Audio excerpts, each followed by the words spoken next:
Okay guys, what's up? It's Leroy here, and today we're going to be doing a headshot. Setup's pretty easy, as you guys can see. So the client just walked in, so we're about to get started on this headshot. Stay tuned.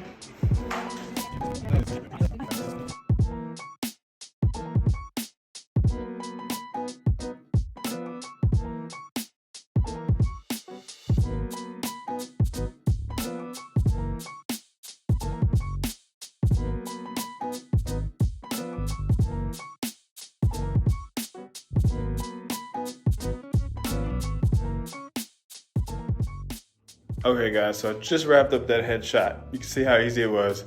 Simple 4-light setup, 3-light, 4-light setup. I did one with the 42-inch Octa. Had the first shot with the Neewer eyeliner, 2 strip banks, one right there and one right there just to separate my client from the background. Got our fashion gray backdrop from Savage back here. And then on our second shot, we end up going with, when she stood up, we end up going with the Octa and I guess that's a 2x3 Godox quick pop-up box. So if you got questions about headshots, or you need help or you need tips, feel free to reach out. Leroy Tatamy Photography, signing out.